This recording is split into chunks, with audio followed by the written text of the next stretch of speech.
ያልታሰበው ሆኗል። አሜሪካ ካደች።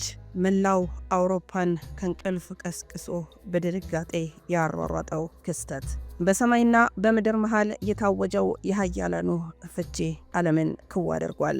አየር ላይ በከፍተኛ ፍጥነት በሚምዘገዘገው ትራምፕ ፎርስ ዋን መስኮት አሻግረው ዶናልድ ትራምፕ ወደ አውሮፕላን ምድር ቁልቁል ተመለከቱ። ያዩት ግን ለምለም አህጉርን ሳይሆን የአሜሪካን ቢሊዮን ዶላሮችን የሚበላ ጥገኛ ነው። አውሮፕላኑ የደመናውን ሰሌዳ ሰንጥቆ ሲወጣ ከኋላው አንድ ሚስጥራዊ ፈጣን ባዕድ አካል ታየም። የክስተት ልክ እንደ ትራምፕ ንግግር ሁሉ ዓለምን በድንጋጤና በጥያቄ ምልክት ውስጥ የከተተ ነበረም። ትራምፕ በአንድ ቃል ብቻ ለ75 ዓመታት የቆየውን የዓለም የሰላም ዋስትና ብለው የሚሉትን ኔቶን የገደል አፋፍ ላይ አቆሙት። የሰሞኑ ውጥረት ማጠንጠኛው አንቀጽ 5 ነው። ይህ አንቀጽ ዝም ብሎ የሕግ ድንጋጌ ሳይሆን የኔቶ ቅዱስ ቃል ኪዳን ነው። መርሁም አንዱ ከተጠቃ ሁላችንም ተጠቃን ይላል። ኦል ፎር ዋን ፎር ኦል። የአሜሪካ ሚና ታዲያ አሜሪካ በዚህ ስምምነት ውስጥ ታላቅ ወንድም ናት። አሜሪካውያን በራሳቸው የጦር ኃይል ሩሲያ መመከት እንደማይችሉ ስለሚያውቁ የአሜሪካ የኒውክሌር ጃንጥላ እና የሰው ኃይል እንዲጠብቃቸው በዚህ አንቀጽ ይተማመናሉ። የሰሞኑ ውጥረት ታዲያ ትራምፕ ክፍያ ካልከፈላችሁ ሩሲያ የፈለገችውን እንድታደርግባችሁ አበረታታለሁ ማለታቸው ይህንን ለሰላም ተብሎ የተገነባውን የጋራ ቤት መቆለፊያውን ለሌባ አሳልፎ ከመስጠት ጋር እኩል ሆነባቸው። ግሪንላንድ ከአንቀጽ 5 ጋር የሚያገናኛት ትልቁ ሚስጥር መልክዓ ምድራዊ የበላይነቷ ነው። የሩሲያ መውጫ በር። ሩሲያ ወደ አሜሪካ ጥቃት መሰንዘር ብትፈልግ አጭሩ መንገድ በሰሜን ዋልታ አርክቲክ በኩል ግሪንላንድን አልፎ መምጣት ነው። ሁለተኛው የአሜሪካ አጸፋ ነው። አሜሪካ ግሪንላንድ ላይ ያላትን የቱሌ የጦር ሰፈር ማንኛውንም የሚሳኤል ጥቃት ከሩሲያ ሲነሳ በሰከንዶች ውስጥ የሚለይበት ራዳር አለው። የውጥረቱ መንስኤም የሚሆነው ትራምፕ ኔቶን አልጠብቅም ካሉ እንደ ዴንማርክ ያሉ ሀገራት ግሪንላንድን የመጠቀም አቅም ስለሌላቸው ሩሲያ በዚያ በኩል በቀላሉ የአሜሪካን ደጅ ልታንኳኳ ትችላለች። ትራምፕ ግሪንላንድን ልግዛ ያሉትም ይህንን ክፍተት ለመድፈን አውሮፓውያንን ከጨዋታው ለማስወጣት ነው። አውሮፕላኑ ሲነሳ የታየው ሚስጥራዊ አካል ለምን በዚህ ሰዓት ተከሰተ?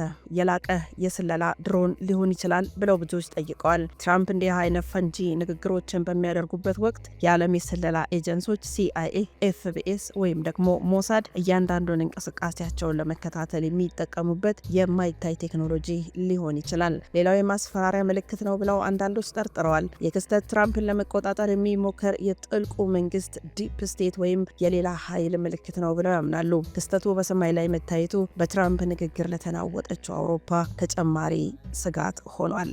ለመሆኑ እነዚህ ከላይ ያነሳናቸው ዝርዝሮች በደንብ ስንፈትሻቸው ምን ምላሽ ይሰጡናል የሚለውን ከናንተ ጋር አብረን እናየዋለን። ሰላም፣ ጤና፣ ፍቅር፣ በረከት ተመኘንላችሁ ወደ ቤተሰቦቻችን በያላችሁበት የዓለም ዳርቻ ሁሉ እንደምን ቆያችሁን። በአሜሪካና በኔቶ ደጃፍ ምን ተከሰተ? መላው አውሮፓን የናጠው ከፍተኛ ድንጋጤ ውስጥ የከተታቸው ክስተት ምንድን ነው የሚለውን አሁን ላይ በተለይ ደግሞ በማህበራዊ ሚዲያ በታላላቅ የዜና አውታሮች ላይ በጣም በሰፊው በርካቶች የተነጋገሩበት ነው። በትራምፕ ንግግርና በአውሮፕላናቸው አካባቢ ደግሞ ታየ ስለተባለው ነገር ዝርዝሩን ነው የምንመለከተው። መላው ዓለምን እንግዲህ ከገደል ጫፍ ላይ የሚያቆም ክስተት ነው የዶናልድ ትራምፕ ንግግር ማለት ነው። እና ስለ ኔቶ የተሰጠውን መግለጫ በደንብ ነው የምንፈትሸው። አብራችሁን ስለምትሆኑ ከወዲሁ እናመሰግናለን። ሮማን ጸጋዬ ነኝ ከአክሱም ቲዩብ። ላይክ፣ ኮሜንት፣ ሼር እያደረጋችሁ እስከ መጨረሻው አብራችሁን ዝለቁ። ሰናይ ቆይታ ይሆንላችሁ። ዶናልድ ትራምፕ ትላንት በአውሮፕላናቸው ውስጥ ሆነው በሰጡት ቃለ መጠይቅ ወይም የቪዲዮ መልእክታቸው የአውሮፓ ሀገራት ለጋራ መከላከያ ኔቶ በቂ ክፍያ ካልከፈሉ አሜሪካ ጥበቃ እንደማታደርግላቸው በድጋሚ አረጋግጠዋል። የንግግር አውሮፓውያንን በከፍተኛ ሁኔታ አስደንግጧል። የደህንነታቸውም ስጋት ሩሲያ በዩክሬን ላይ እያደረገችው ያለችው ጦርነት ባለበት በዚህ ወቅት አሜሪካ ከጎናችን አትቆምም የሚል ስጋት ስለፈጠረ ነው። ስምምነታችን ፈርሷል ብለው ሰግተዋል። የኔቶ 5ኛ አንቀጽ አርክቲል 5 አንዱ ከተጠቃ ሁላችንም ተጠቃን የሚለው መርህ የሚገዳደር መሆኑ ነው። ትራምፕ ትራምፕ ካሉበት አውሮፕላን ጀርባ ወይም አጠገብ ታየ የተባለው ነገር በማህበራዊ ሚዲያ ላይ የተለያዩ መላምቶችን አስከትሏል። እስካሁን ባለው መረጃ መሰረትም የቪዲዮ ምስሎቹ እንደሚያሳዩት አውሮፕላኑ ሲነሳ በቅርብ ርቀት አንድ በፍጥነት የሚንቀሳቀስ ነገር UAP አሁን እንደሰጡት ስም በቀድሞ ስሙ UFO እንደታየ የሚያሳዩ ምስሎች በስፋት ተሰራጭተዋል። መላምቶቹ ደግሞ አንዳንዶች የማይታወቅ የሚበር አካል UFO ነው ሲሉ፣ ሌሎች ደግሞ የሌላ አውሮፕላን ጥላ ወፍ ወይ ደግሞ የካሜራ ሌንስ ነጸብራቅ ሊሆን እንደሚችል ይከራከራሉ። እውነታው ታዲያ እስካሁን በይፋ አካላቱ እንደ FAA ወይም የአየር ኃይል የተሰጠ ማረጋገጫ የለም። ብዙ ጊዜ እንደዚህ ያሉ ባዕድ ነገሮች በምስል ጥራት መጓደል ወይም በኦፕቲካል ኢሉዥን የሚፈጠሩ ናቸው። አሁን ወደ ሀያላኑ ሽኩቻና ወደ ዶናልድ ትራምፕ፣ ኔቶ እና የዓለም ስጋት እንለፍ። በአትላንቲክ ውቅያኖስ ማዶ ያለውን የፖለቲካ ድባብ የቀየረው የትራምፕ ንግግር ዝም ብሎ የተወረወረ ቃል ሳይሆን የዓለም ስርዓትን ሊያናጋ የሚችል የጠንካራ ዲፕሎማሲ ውጤት ነው። ኔቶ ለአሜሪካ የጀርባ አጥንት ነው የሚባለው ለምን እንደሆነ በጥቂቱ እንንገራችሁ። አንደኛው የመከላከያ ግንብ ነው። አሜሪካ ከሁለተኛው የዓለም ጦርነት በኋላ አውሮፓን እንደ መከላከያ ቀጠና ትጠቀምባታለች። አውሮፓ ሰላም ከሆነች አሜሪካ ሰላም ናት። ሁለተኛው ታዲያ ተሰሚነት ነው፣ ግሎባል ኢንፍሉዌንስ። ኔቶ አሜሪካ በአውሮፓ ምድር ላይ ያላት ወታደራዊ ይዞታ የሚያጠናክርላት ትልቁ መሳሪያው ነው። ሶስተኛው የጋራ ጥቅም ነው፣ አንዱ ለሁሉም ሁሉም ለአንዱ የሚለው አርቲክል 5 የሚለው መርህ አሜሪካ ላይ ጥቃት ቢሰነዘር 30 የሚሆኑ ሀገራት አብረዋት እንዲሰለፉ ያደርጋል። እዚህ ጋር መፍራት የሚለው ቃል ከስልታዊ ስጋት አንጻር ማየት ይቻላል። ዶናልድ ትራምፕ ለምን ፈራም? ትራምፕ የሚፈሩት አሜሪካ በከንቱ እየከሰረች ነው የሚለውን ውጤት ነው። የኢኮኖሚ ኪሳራ አንስተዋል። ትራምፕ አሜሪካ ለኔቶ የምታወጣው ወጪ ከአውሮፓ ሀገራት እጅግ የላቀ መሆኑን በጽኑ ይቃወማሉ። እኛ እየጠበቅናቸው፣ እነሱ ግን ገንዘባቸውን ለራሳቸው እድገት ያውላሉ የሚል እምነት አላቸው። ሁለተኛው የሩሲያና ቻይና መጠናከር ትራምፕን ያስፈራቸዋል። አሜሪካ ትኩረቷን ወደ እስያ፣ ቻይና ማዞር በምትፈልግበት ሰዓት የአውሮፓ ሀገራት ደካማ መሆን አሜሪካን አውሮፓ ውስጥ ተቀፍድዳ እንድትቀር ያደርጋታል የሚል ስጋት አላቸው። ሶስተኛው ስጋታቸው የውስጥ ፖለቲካ ውጥረት ነው። አሜሪካ ፈርስት፣ መጀመሪያ አሜሪካ የሚለው መርሃቸው የአሜሪካን ዶላር ለአውሮፓ መከላከያ ከመዋል ይልቅ ለሀገር ውስጥ ልማት መዋልን ምርጫቸው ያደርጋሉ። ለመሆኑ ኔቶዎች አውሮፓውያን ለምን ተረበሹ? የትራምፕ ንግግር በአውሮፓ መሪዎች ልብ ውስጥ የመሬት መንቀጥቀጥ የፈጠረው በሚከተሉት ምክንያቶች ነው። አንደኛው የሩሲያን ጠላ ይፈሩታል። ዩክሬን ላይ እየደረሰ ያለው ጥቃት ነገ ወደኛ ይመጣል ብለው ስለሚሰጉ እንደ ፖላንድና ባልቲክ ሀገራት የአሜሪካ ድጋፍ መቋረጥ ማለት ለሩሲያ ተላልፎ መሰጠት ነው። የመከላከያው ድክመትም ከፍተኛ ስጋት ነው ለኔቶ። አብዛኞቹ የአውሮፓ ሀገራት ለዘመናት በመከላከያ ላይ ኢንቨስት አላደረጉም። አሜሪካ እጇን ካነሳች ራሳቸው መከላከል የማይችሉበት ደረጃ ላይ መሆናቸውን ያውቃሉ። ሶስተኛውም የእምነት መሸርሸር ነው። ለ75 ዓመታት የቆየው አሜሪካ ትደርስልናለች የሚለው እምነት በአንድ ጀንበር በመፍረሱ አውሮፓ አሁን በከፍተኛ ግራ መጋባት ውስጥ ገብታለች።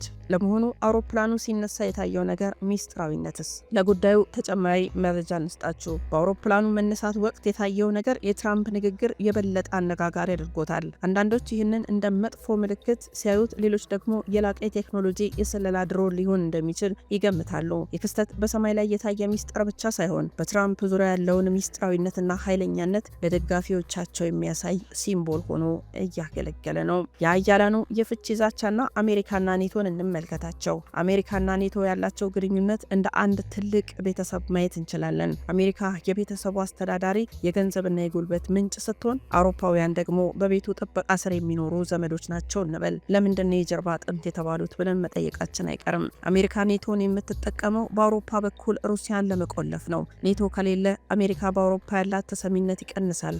ሩሲያን በቀላሉ ወደ ምዕራብ ትስፋፋለች። ስለዚህ ኔቶ ለአሜሪካ የዓለም የበላይነት የጀርባ አጥንት ነው ይባላል። የትራምፕን አመጽ እንግለጠው። ትራምፕ ግን ይህንን የጀርባ አጥንት አጎንብሶ እያገለገለ ያለው ለሌሎች ነው እንጂ ለኛ አይደለም ይላሉ። እኛ ቢሊዮን ዶላር እናፈሳለን፣ እነሱ ግን ጀርመንን ጨምሮ ለራሳቸው ኢኮኖሚን ይገነባሉ የሚለው የትራምፕ እምነት አሜሪካን ካልከፈላችሁ አልጠብቃችሁም ወደሚል ጽንፍ አድርሷቸዋል።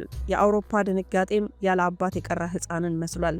አውሮፓውያን በትራምፕ ንግግር የተረበሹት በዋናነት በሁለት ዋና ምክንያቶች ነው። ምክንያቱ የሩሲያ ድፍረትን ስለሚፈሩት ነው። ትርጉሙን ብናየው ፑቲን አሜሪካ አውሮፓን እንደማትከላከል ካወቁ ዩክሬንን አልፈው ፖላንድን ወይም ጀርመን ላይ ጥቃት ከመሰንዘር አይመለሱም የሚል ስጋት ነው። ሌላው የጦር መሳሪያ እጥረት ነው። አውሮፓ ባለፉት 30 ዓመታት በሰላም ላይ ተኝታ ስለነበር አሁን የራሷን ጦር ለማደራጀት ቢያንስ 10 ዓመት ሊፈጅባት ይችላል። የአውሮፕላኑ ሚስጥር ታዲያ ምንድን ነው?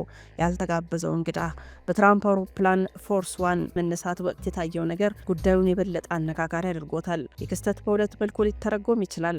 አንደኛው የስለላ ቴክኖሎጂ ነው። ትራምፕ ስለ ኔቶና ሩሲያ ሚስጥራዊ የሆኑ መረጃዎችን ሊናገሩ እንደሚችሉ ስለሚታወቅ በተለያዩ ሀገራት ምናልባትም በሩሲያ ወይም በራሷ በአሜሪካ የስለላ ድርጅቶች የተላከ እጅግ የላቀ የድሮን ቴክኖሎጂ ሊሆን ይችላል። ሌላው የስነ ልቦና ጦርነት ነው። እንዲህ ያሉ ምስሎች በትክክለኛው ሰዓት መውጣታቸው ህዝቡ በትራምፕ ዙሪያ የማይታወቅ ኃይል አለ ብሎ እንዲያስብና በሰውየው ላይ ፍርሃትና አድናቆት እንዲያድርበት ያደርጋል። ግሪንላንድ የአሜሪካ የማይሰምጥ መርከብ ናት። ስለ ግሪንላንድና ኔቶ እንዲሁም አሜሪካ ስትራቴጂያዊ ፍላጎት ትንሽ እንንገራቸው። ጉዳዩ ከፖለቲካ ውጥረት ባለፈ የአዲሱ የዓለም የጦር አውድማ ወደ መሆን እየተቀየረ ነው። በተለይ በዶናልድ ትራምፕና በአውሮፓ መሪዎች መካከል ያለው የአንቀጽ 5 ወይ ደግሞ አርቲክል 5 ንትርክ ከግሪንላንድ መልክዓ ምድራዊ አቀማመጥ ጋር ቀጥተኛ ግንኙነት አለው። ግሪንላንድ የአሜሪካ የማይሰምጥ መርከቧም ግሪንላንድ በይፋ በዴንማርክ ግዛት ስር ብትሆንም በአሜሪካ መከላከያ እይታ ግን እጅግ ወሳኝ ስፍራ ናት። የጡሌ አየር ኃይል ካምፕ አሜሪካ በግሪንላንድ ላይ ግዙፍ የራዳርና የሚሳኤል መከላከያ ጣቢያ አላት። የጣቢያ ከሩሲያ የሚመጣ ማንኛውንም ጥቃት ቀድሞ ለመለየት የሚያገለግል የአይን ብሌኗ ነው። ትራምፕ ግሪንላንድን የመግዛት ፍላጎቱ ዶናልድ ትራምፕ በፕሬዝዳንትነት ዘመናቸው ግሪንላንድን እንግዛ ማለታቸው ለቀልድ አልነበረም። አርክቲክ ሰሜን ዋልታ አካባቢ ያለው በረዶ እየቀለጠ ሲሄድ አዳዲስ የንግድ መስመሮች፣ የተፈጥሮ ማዕድናት እየወጡ ነው። አሜሪካ እዚህ ቦታ ላይ ሙሉ ቁጥጥር ካላገኘች ሩሲያና ቻይና ይቀድሙኛል የሚል ስጋትም አላት። ታዲያ ሰሞኑን አርቲክል 5 አንቀጽ 5 የሰሞኑ የውጥረት ማዕከል የሆነው ምንድን ነው? የኔቶ ስምምነት አንቀጽ 5 በአንድ አባል ሀገር ላይ የተሰነዘረ ጥቃት በሁሉም ላይ እንደተሰነዘረ ይቆጠራል ይላል። ይህ ለአውሮፓ ሀገራት ትልቁ የደህንነት ዋስትናቸው ነው። ትራምፕ ለምን አንቀጽ 5ን ጥያቄ ውስጥ አስገቡ? ትራምፕ ሰሞኑን የሰጡት አስተያየት ክፍያቸውን የማይከፍሉ አባላት ሩሲያ የፈለገችውን እንድታደርግባቸው አበረታታለሁ የሚል ይዘት አለው። ይህም ማለት የዋስትና መፍረስ ነው። አንቀጽ 5 እንደ ልብ የማይታመን ወረቀት ብቻ ሆኖ እንዲታይ አድርገውታል። ሁለተኛው ዴንማርክና ግሪንላንድ ናቸው። ዴንማርክ ለኔቶ በቂ ክፍያ ካልከፈለች አሜሪካ ግሪንላንድን ለመጠበቅ ያላትን ቁርጠኝነት ልታላላ ትችላለች የሚል ድምዳሜ ላይ ያደርሳል። ይህ ደግሞ ሩሲያ በአርክቲክ ቀጠና ላይ ያላትን የበላይነት እንድታጠናክር በር ይከፍታል። ታዲያ የሰሞኑ ውጥረት ለምን በረታ ነው ጥያቄው። በአውሮፕላናቸው ውስጥ ሆነው የሰጡት ቃልና በግሪንላንድ ዙሪያ ያለው ፍላጎት ተዳምሮ አውሮፓን የሚያስጨንቃቸው በእነዚህ ምክንያቶች ነው። አንደኛው የገበያ ዲፕሎማሲ ነው። ትራምፕ ኔቶን የሚያዩት እንደ ጦር ቃል ኪዳን ብቻ ሳይሆን እንደ ቢዝነስ ነው። ጥበቃ ከፈለጋችሁ ክፈሉ የሚለው መርህ ለዘመናት የቆየውን የአትላንቲክ ዲፕሎማሲ ሰብሮታል። ሌላው የሩሲያ መጠባበቅ ነው። ቭላድሚር ፑቲን የአሜሪካና የአውሮፓ መከፋፈል ትልቁ ስጦታቸው ነው። አሜሪካ አንቀጽ 5ን አላከብርም ካለች ሩሲያ በግሪንላንድ አቅራቢያና በምስራቅ አውሮፓ ያላትን ወታደራዊ እንቅስቃሴ እንደምትጨምር እርግጥ ነው። ታዲያ በአውሮፕላኑ መነሳት ወቅት የታየው ነገር ከግሪንላንድ ሚስጥራዊ ወታደራዊ ሙከራዎች ጋር ሊያያዝ ይችላል የሚሉ አስተያየቶችም እየወጡ ነው። አርክቲክ አካባቢ አሜሪካ እጅግ ዘመናዊ ድምፅ አልባ የሆኑ የስለላ መሳሪያዎች እንደምትሞክር ይታወቃል። የታየው ነገር ምናልባትም ትራምፕን ለመጠበቅ ወይም ለመሰለል የሚንቀሳቀስ እጅግ የላቀ ቴክኖሎጂም ሊሆን ይችላል።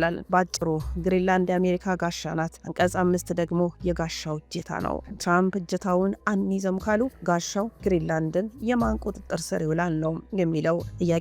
መላ አውሮፓን በድንጋጤ አንቀጥቅጧል። ታዲያ ዛሬ ዓለም በሁለት ግዙፍ ሁኔታዎች መካከል ቆማለች። በአንድ በኩል ዶናልድ ትራምፕ አሜሪካ ትቅደም በሚለው መርሃቸው የ75 ዓመቱን የኔቶ ቃል ኪዳን ግንብ እያፈራረሱት ነው። በሌላ በኩል ደግሞ በሰማይ ላይ የታየው የምስጢራዊ ባዕድ ነገር የሰው ልጅ ከሚያውቀው የፖለቲካ ድራማ በላይ ሌላ ያልታወቀ ኃይል ወይም ቴክኖሎጂ በጉዳዩ ውስጥ እጁ እንዳለ ይጠቁማል። ትራምፕ ትላንት በትራምፕ አውሮፕላን ውስጥ የተወረወሩት ቃላት ከአትላንቲክ ውቅያኖስ በላይ ነጉደው አውሮፓን ብቻ ሳይሆን መላው ዓለምን አንቀጥቅጠዋል። ኔቶ ለአሜሪካ የጀርባ አጥንት ቢሆንም ትራምፕ ግን ያ አጥንት አሜሪካን ለብቻዋ እንዲያቆማት እንጂ አውሮፓን እንዲሸከም አይፈልጉም። ግሪንላንድም የዚህ ግዙፍ የቼዝ ጨዋታ ዋነኛ መለያ ሆና ትቀጥላለች። በስተመጨረሻ ዶናልድ ትራምፕ ወደ መሬት ሲወርዱ ዓለም እንደነበረች ላትቆይ ትችላለች። አውሮፓ መሪዎች በስጋት አይኖቻቸውን ወደ ሞስኮ፣ ልባቸውን ደግሞ ወደ ዋሽንግተን እየላኩ ነገ ምን ይፈጠር ይሆን በሚል ጭንቀት ውስጥ ናቸው። ያ ከአውሮፕላኑ ጀርባ የታየው ሚስጥራዊ አካል ግን ምናልባትም የዚህ ታሪክ ገና ያልተገለጠው ትልቁ ምዕራፍ መጀመሪያ ሊሆን ይችላል። ውድ ቤተሰቦቻችን እናንተስ በዚህ ርዕሰ ጉዳይ ላይ ምን ትላላችሁ? ሀሳብ አስተያየታችሁን ብታጋሩን ደስ ይለናል። ሰላም ለሀገራችን፣ ሰላም ለምድራችን።